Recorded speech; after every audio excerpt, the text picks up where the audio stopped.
Selamat datang kembali. Kita langsung aja ya, bahas materi yang Anda bagikan. Bab 8 dari buku Key Management Ratios, fokusnya soal siklus arus kas. Betul. Nah, misi kita hari ini, kita coba bedah bab ini. Ngerti gimana sih kas itu muter dalam bisnis, dan kenapa kok siklus ini penting banget buat kelangsungan perusahaan. Ya, tepat sekali. Seringkali kan orang fokusnya ke laba, laba, laba.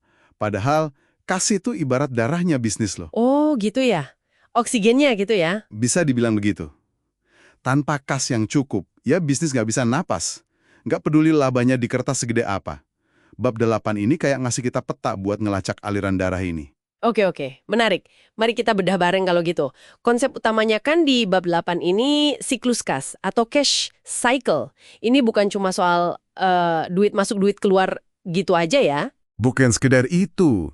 Lebih dalam lagi, ini soal jeda waktu. Ada gap waktu antara kapan kita keluar duit sama kapan duitnya balik lagi. Jeda waktu. Sumber Anda di halaman 120 itu ada ilustrasinya ya, biar lebih kebayang gitu. Betul, ada visualnya. Jadi kalau disederhanain nih prosesnya, perusahaan beli bahan baku misalnya. Nah, pas beli ini, kas belum tentu langsung keluar. Bisa jadi ngutang dulu kan? Oke. Terus barangnya disimpan dulu jadi inventaris. Nunggu. Habis itu, barangnya dijual. Nah, jualnya pun seringkali kredit juga, jadi duitnya belum langsung kita terima. Belum masuk juga ya? Belum. Nanti, baru beberapa waktu kemudian, pelanggan bayar, duitnya masuk. Nah, tapi di sisi lain, kita kan juga punya kewajiban bayar ke pemasok bahan baku tadi. Oh ya bener. Disinilah intinya. Berapa lama sih jeda waktu antara kita keluar duit bayar pemasok sama duit masuk dari pelanggan itu?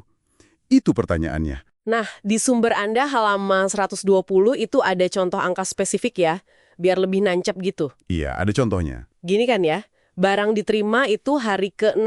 Oke. Terus, barangnya baru laku dijual itu hari ke-44. Artinya barangnya diam di gudang 44 hari. Lama juga ya. Lumayan. Itu periode inventaris namanya. Terus, duit dari penjualan itu baru keterima di hari ke-78.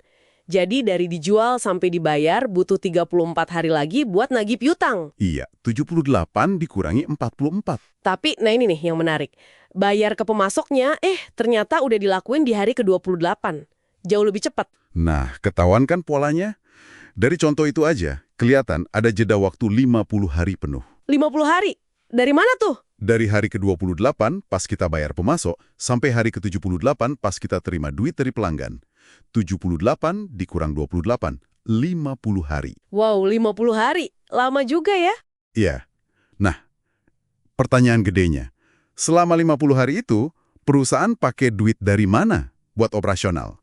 Bayar gaji, sewa, listrik, macam-macam. Kan duitnya belum masuk.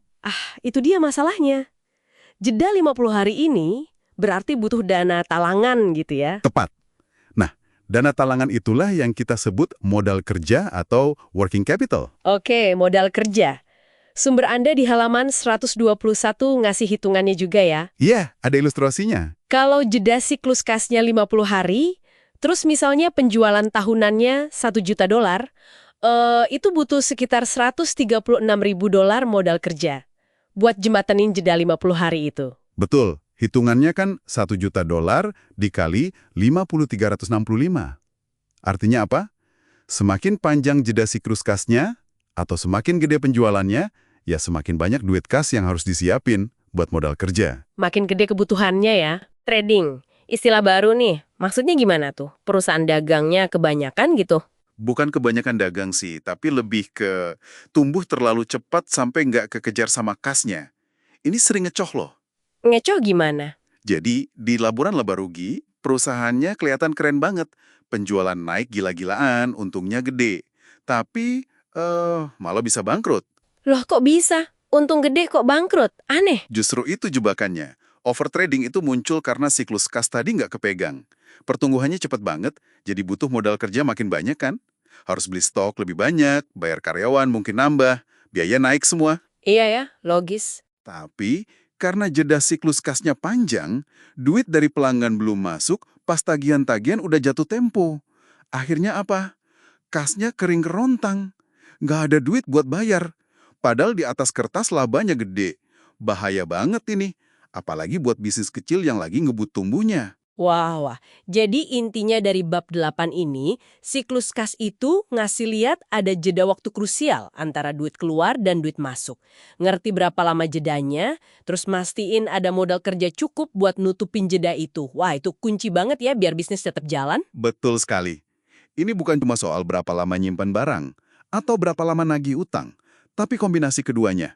Dibandingin sama kapan kita harus bayar utang kita ke pemasok. Dan ini negasin lagi ya, kalau cuma lihat angka laba itu nggak cukup sama sekali. Go waktu bayar ke pemasok biar lebih lama.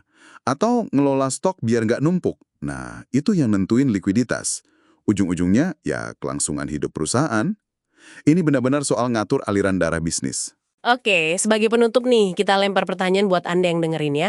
Coba dipikirin, dari pemahaman siklus kas ini, kalau lihat bisnis Anda sendiri atau bisnis lain yang Anda amati, kira-kira ada nggak sih strategi spesifik buat memperpendek jeda siklus kas itu?